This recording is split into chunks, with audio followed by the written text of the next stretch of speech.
From the CISO Series, it's cybersecurity headlines.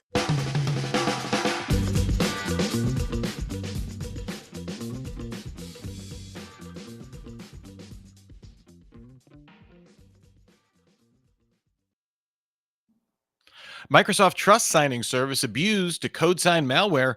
23andMe bankruptcy puts millions of DNA records at risk. And Troy Hunt has been honed. These are some of the stories that my colleagues and I have selected from this past week's cybersecurity headlines. And now we're looking forward to some insight, some opinion, and most certainly some expertise from our returning guest, making his second appearance on this show, Jonathan Waldrop, CISO over at the Weather Company. He came on in the fall. We had to bring him back for the spring. That's just how the equinox works. Jonathan, how was your week in cybersecurity? It was great, Rich. Thanks for having me back. I love being here. The week was great. I spent it or started it off on Monday with a dinner with some fellow security leaders and wrapping it up here, and it could not have been sandwiched any better. We are happy to be your bookends to a wonderful week in cybersecurity. Also helping us have a wonderful week in cybersecurity, our sponsor for today, ThreatLocker, Zero Trust Endpoint Protection Platform. Remember to join us on YouTube Live. Do so. Go to CISOSeries.com, hit the events drop down, and look for that old cybersecurity headlines week in review image. If you click on it, I guarantee you will be joining us. You'll be in the chat. You'll be talking with Kevin Farrell. We'll be talking with TJ Williams, CCL, and the big boss man, David Spark himself. Be sure to get in there and contribute. Help make the show better. Let us know what you think about these stories. I love to see them. I know our producer Steve does as well. Before we get into the news, just a quick reminder that these opinions from Jonathan are his own, not necessarily those of his employer or any loved ones necessarily. They can speak up for themselves. If they want to get in the chat, that'll be fun. We got about 20 minutes though, so let's get into the news. First up here, Microsoft Trust Signing Service abused to code sign malware.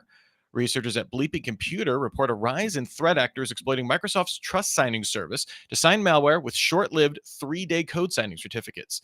These certificates make malware appear legitimate, helping bypass security filters.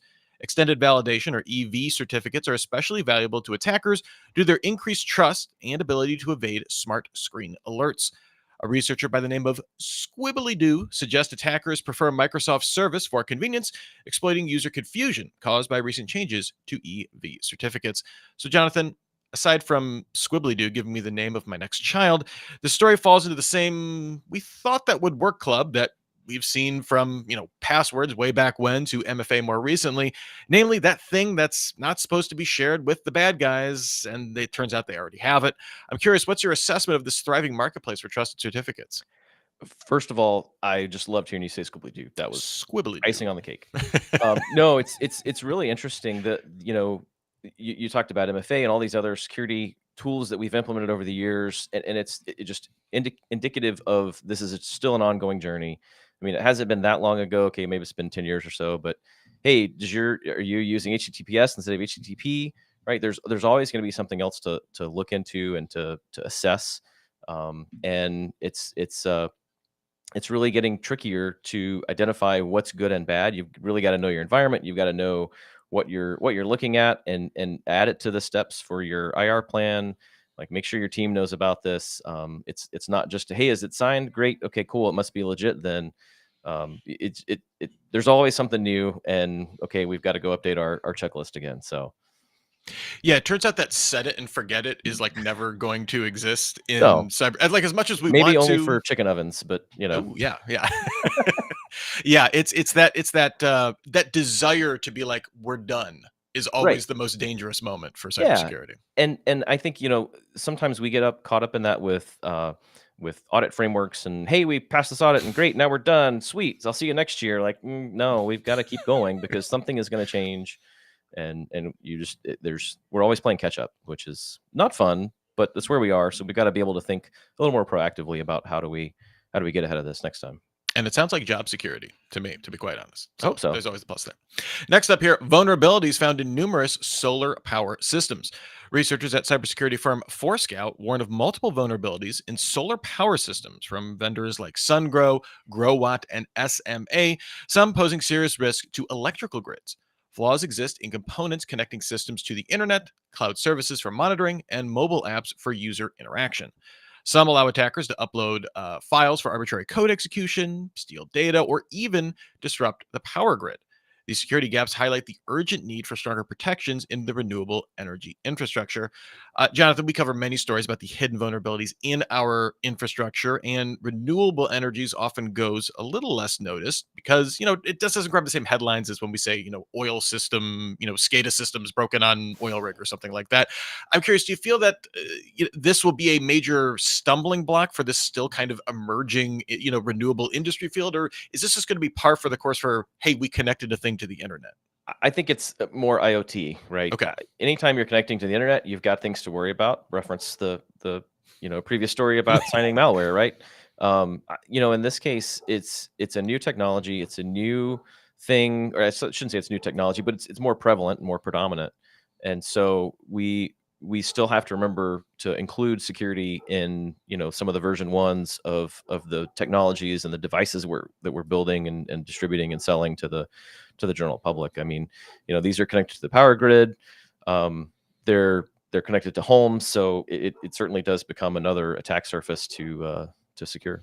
Does this raise any questions? I mean, we talk about when it comes to critical infrastructure, right? Like we can know exactly how many power plants there are in the U.S. and something like that.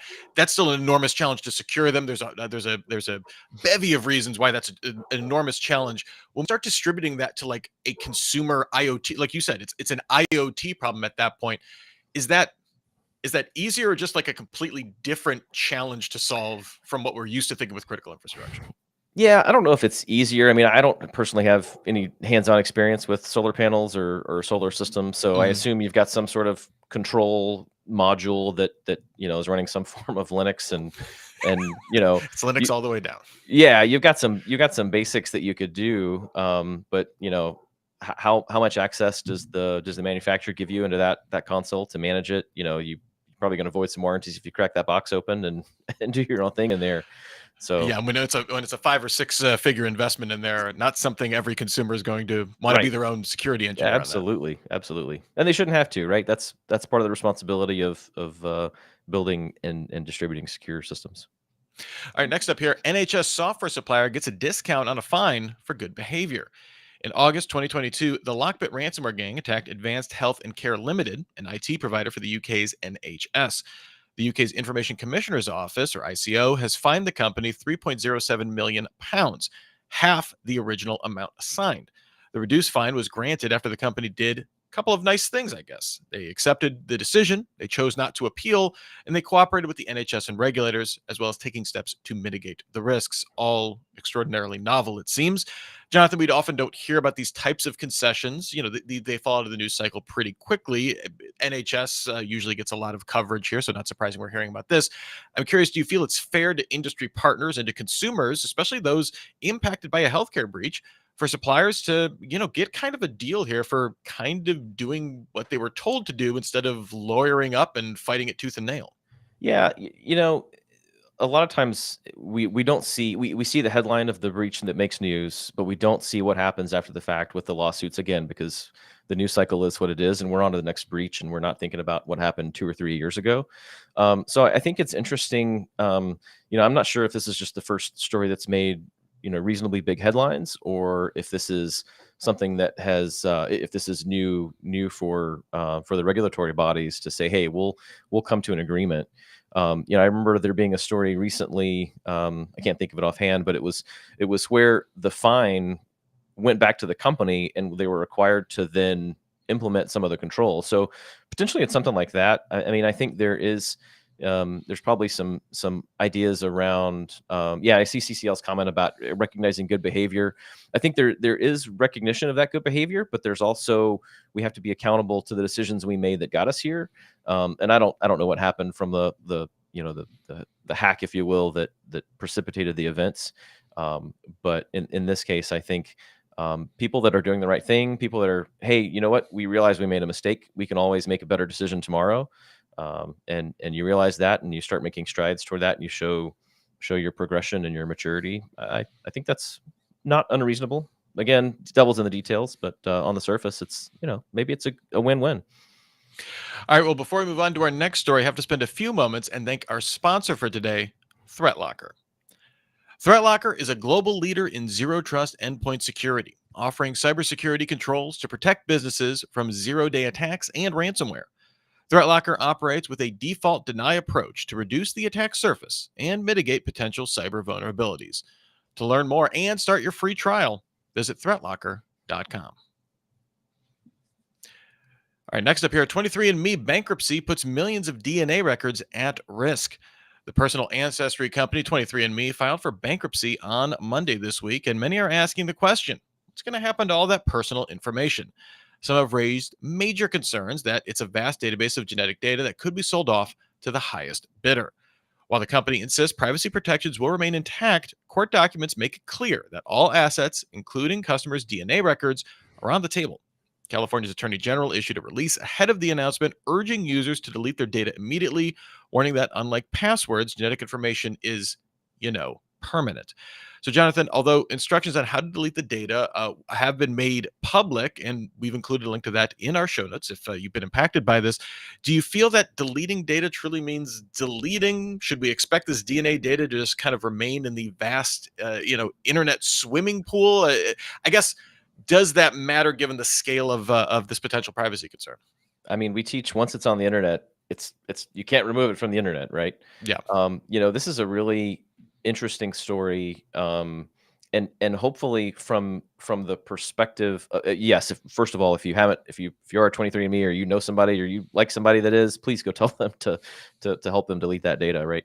But it's really kind of interesting to see how the courts are going to govern the sale of this data, because it's a lot of data. It's very unique, and it has potentially widespread impact. I was talking to some privacy friends this week about it, and there's some minor things you could maybe just, can somebody duplicate your Face ID? Okay, or is there some other kind of low threat risk? But are there ways that some malicious actor could with that genetic information could target populations of groups of of people and ethnicities and all this kind of stuff? So there's such a wide range of the risk and the impact here. It's really going to be interesting to see how this proceeds forward. I'm following it pretty closely, but we'll see where it goes. Well, and then the other thing I always think about, and this is another can of worms, is a company, even if without the sale of this data, which inevitably is going to happen over the course of this bankruptcy, this is also a company that needs to remain securing that data. And in a bankruptcy process, yes, you have money for operations as like part of a Chapter 11. There's provisions to help keep the the doors, the lights on, and stuff like Right. that. But in a rapidly changing landscape, and knowing that they're kind of potentially at a fixed capacity when it comes to like operational expenses, I always have to wonder, how do you continue to maintain, right, a secure posture while you're going through this whole bankruptcy process? I think with those privacy concerns on top of that is something that I haven't seen brought up a lot, and I'm interested to see. Like, I would be interested in some perspective on that from someone that's gone through that for sure. Yeah, that's not a thought that I had, but absolutely, they're certainly not going to make any investments on the security of that over the next until that sale happens, and then again, whoever picks it up, what are they going to do with it? I appreciate the response from the Attorney General's office in California of saying, hey, this is a big deal. We be careful, and making some of those PSAs, right, those public Mhm. service announcements. So. Yeah, doing at least that good work. And kind of our next story here, kind of also in the PSA realm here. Troy Hunt has been from the ironic stories too large to contemplate file. The founder of Have I Been Pwned, Troy Hunt, published a blog post detailing how a sneaky fish managed to export his MailChimp account. Hunt received a legitimate looking email purportedly from MailChimp advising that his sending privileges were restricted and offering a button to review his account. Hey, go to your account. Let's resolve whatever these issues are. Hunt entered credentials and a one-time password and was almost immediately greeted with a genuine email from MailChimp that his subscriber list was exported. Seems like this whole process was super automated and a very efficient ship here. The list included about 16,000 emails from Hunt's blog, including those unsubscribed, which Hunt didn't realize MailChimp still kept. This did not impact Have I Been Pwned subscribers. This was just to subscribers to Hunt's personal blog. Hunt also said the only red flag he really saw, kind of looking back, was that 1Password didn't auto-fill his credentials because he was hitting a different domain with that, with that account button from the email. And he also attributed the attack success to fatigue from jet lag, a moment of weakness we've all experienced. If anyone needs a good example of how to disclose a security incident, also, just by the way, you need to check out Troy's blog, which we have linked in our show notes. But Jonathan, here's I guess 3 useful buried leads in this story. One, the fact that 1Password didn't autofill that password, maybe something that we should raise awareness of for some cybersecurity hygiene just in general. 2, jet lag does bad things to people's minds and is evil in all forms. And 3, for MailChimp, unsubscribe does not mean delete my name. I'm curious, with all of this, do you think Hunt's self-own will encourage people to be more vigilant, or are we going to shrug our shoulders and say, listen, someone like Troy Hunt can get this. It's only, what can I do? Yeah, for it's just a wild story. I mean, it's hard to like. It's also proof that this can happen to anybody. We're all Yes. vulnerable, even those of us that deal with this on a day-to-day basis. So well done, Mailchimp, for saying, "Hey, you just did this big thing. We're going to notify you officially about it." And on the thread of talking about, hey, he was jet lagged. Absolutely have sympathy with that. I think we've all been there. But find me any person, any security professional, especially, who said, yeah, I got plenty of sleep last night. I had nothing going on, so I got well rested and all that. So we're all dealing with this on a daily basis. I think again the major win here is somebody with a big security profile that says, hey, look, it happened to me. It can happen to you too. These are, again, just another thing to watch out for. And here's how I got caught, and we learn from that. Also, unsubscribe and delete. Yeah, I wouldn't have necessarily thought about that because I don't want to receive your emails anymore. So why would you need my email address? I mean, yeah, Yeah, and to back up CCL, Troy Hunt also later tweeted that there are some, like, the 1Password thing is not like a immutable thing. If you don't see it, doesn't sure. mean you're on a malicious site. My password manager does that an annoying amount of times. Doesn't quite recognize if there's some weird characters in there. But a good reminder. That's not foolproof, but it is a good reminder. If you're Yeah. seeing it, it probably means you're on a legit domain. That being said, threat actors, don't listen to this and figure out a way to completely break that, because inevitably you will, once we start depending on that as as a source of verification. Yep. For sure. Some really good stuff in the chat here. Michael Vinding: if someone is determined enough and willing to put in enough time and money, everyone and everything can be hacked. If you are a public profile, your risk goes up. That's just the name of the game. Good things to keep in mind. I'm going to suggest some defense in depth for that. Someone should name a show after that. Good tip. Next up here, NIST struggles to keep up. This will be our last story for today. The National Institute of Standards and Technology, we know it as good old NIST, is struggling with a growing backlog of CVEs in the National Vulnerability Database, with a 32% increase in submissions last year. NIST anticipates even higher submission volumes in 2025. The delays in processing these submissions are impacting organizations' ability to access timely vulnerability data, creating a gap between reported issues and actionable intelligence, despite efforts and increasing staff. I know they've brought on contractors to help do this as kind of a temporary measure to help clear the backlog, and then they can take over. It seems like they're still struggling here. So, Jonathan, classic example of overload choking the system. We see it in healthcare as well as pretty much every CISO's desk at this point. Is this a situation where NIST should lobby for expansion? Should the CVE database system be modified to handle exponential growth? Especially, given that overload that's a big advantage to threat actors, right? If we don't get this threat Yeah. intelligence in a timely fashion, that's a huge problem. Yeah, I don't see any time in the near future, especially the long-term future, that we're going to have fewer vulnerabilities to deal with. Yeah. So that seems like a thing that we should probably plan for. There's lots of advancements in AI, and that's not going to be the answer for everything. But perhaps there's some way we can automate some of these processes, or uh, work to. You mentioned contractors. I don't think scaling with what we're doing now, adding more people sometimes solves the short term problem, but it rarely solves the long term problem. We really have to think about process and how this is happening. Maybe there's a way we can better crowdsource some of the data. Um, you know, Companies that meet certain criteria, maybe they can disclose their own and add it to the list. I mean, there's a lot of ideas here, I think, that we can come up with. The bottom line is, yes, this is a critical function that happens. A lot of people, a lot of companies, particularly security companies and security professionals, rely on this information, and we want it to be accurate. We want it to be timely. So it is a big problem to solve. and I look forward to seeing how they tackle it.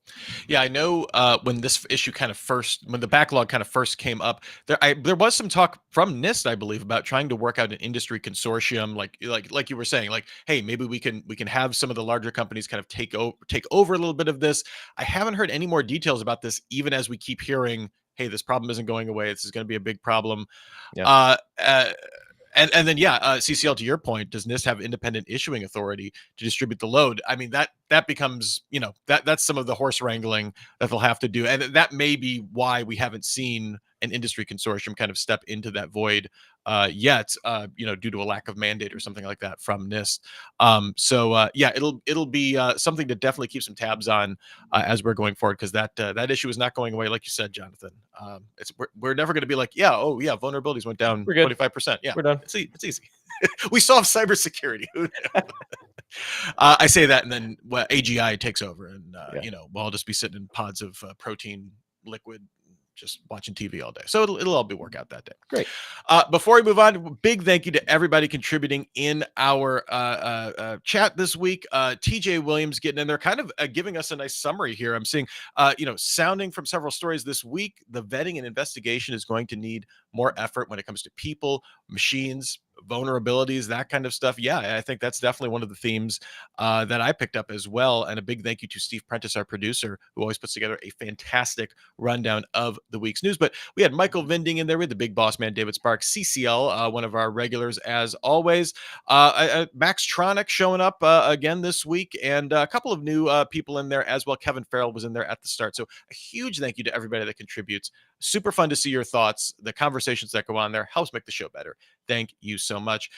Before we get out of here, Jonathan, is there any story that was this week that was a thumbs up or an eye roller for you? Something you reacted strongly to? I think Troy Hunt's story is the big thumbs up. I think it's a great example of how we can embrace what we do and really take a lesson from that. And responsible disclosure and timely disclosure is really, really key. And I think we could all get better at that. So that was a big thumbs up. Not that he himself was impacted by this. That's never good. But the end result is, I think, a generally positive one. Absolutely. Well, thank you so much, Jonathan Waldrop, CISO over at The Weather Company. If people want to see what you're up to on the cyberspace, where can people look? Yeah, find me on LinkedIn. And if you're in the Atlanta area, I'll be at a couple of local events here, one for CrowdStrike in Atlanta, and then C-Vision International's CIO CISO think tank sometime in April.